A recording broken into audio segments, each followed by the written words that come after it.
3 of Brady's ordeal in the hospital, and it's about 9:30, so visiting hours open about 30 minutes.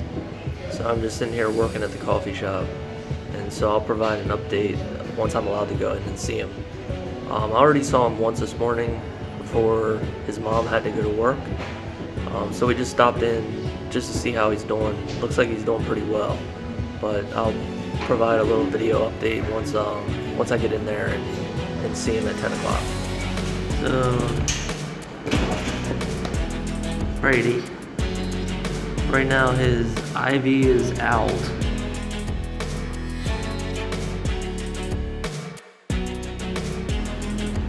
So I thought maybe they stopped his IV, but I just talked to the doctor and she said that he was trying to pull it out.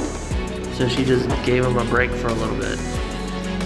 But right now he's really wants out of his collar. And he's trying to bite it off. Brady, calm down, buddy. And he's chewing, so I think his activity level is really coming up.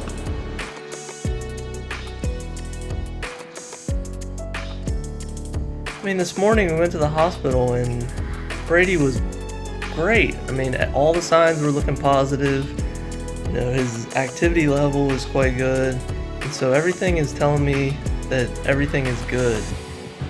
So I think, I don't know, hopefully soon.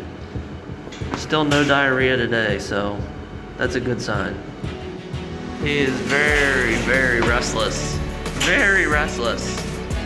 You getting bored in there, huh? Brady. Hey.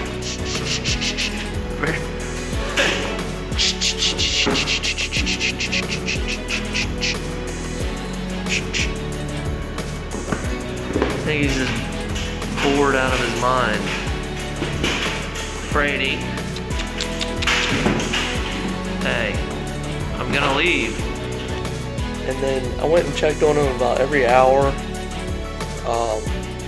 And then like maybe 12:30, 1 o'clock in the afternoon, I went and I checked on him, and he just like getting no response, and his activity level is just really low. And it's like I'm like touching him, and it's like he doesn't even acknowledge that I'm there. So I'm like, okay, maybe he's just sleeping. So I just, kind of monitor him, but didn't really leave the room. And the doctor told me that, his IV got a leak in it, and so that she was gonna replace it. And so I'm just waiting and waiting and just waiting for them to replace the IV. And then, I ended up asking him again, can you please replace his IV? And she said, yeah, the technician is gonna come in and do it. And like another hour passes, and to me, like, I'm watching my dog die. And visiting hours end at like 3 p.m. So I'm like, I told my wife, if I leave at 3 p.m., I feel like I'm not even going to come back to a dog that's still alive. Like, his activity level's that low, and everything, he got out of his kennel, he's like, won't walk around, he just wants to lay on the floor. And then just like everything is a 100% different dog than what I saw in the morning. And so eventually, like, the doctor's not doing anything, they're not replacing his IV, and I just ended up totally losing it.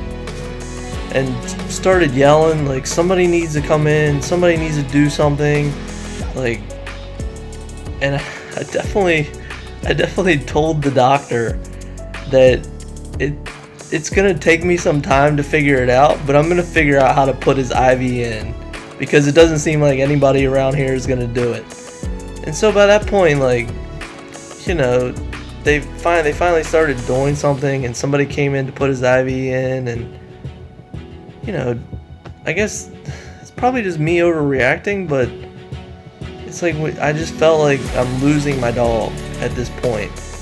And everything says 24 to 48 hours for this is very critical, and we're still inside of 48 hours at that point. So, everything in me is like, pay attention, see what's going on up to this point, and just make sure that we get through 48 hours, and then everything should be fine. And so it's just my stress level building, and then just blew up on the doctors. And probably something I shouldn't have done, but I guess it's better to look back and not be sitting here saying I didn't say anything and Brady's dead. So I guess it's okay that I did it, but I kind of feel a little bit bad about it. But what are you gonna do? Sometimes the stress level just gets to you, and you gotta release the valve somehow. It's about 10 o'clock, day 3, and we're not going home today, so at least one more night. Hopefully one more night. Alright, bud? Let's hope one more night.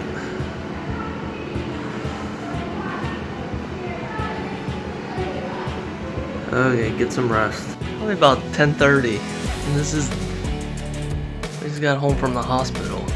It's like the 3rd night that Brady's got to spend in the hospital, and I guess sometimes you just have to look back at yourself and think like, man, I'm such an idiot. But to me, I just keep laughing about it.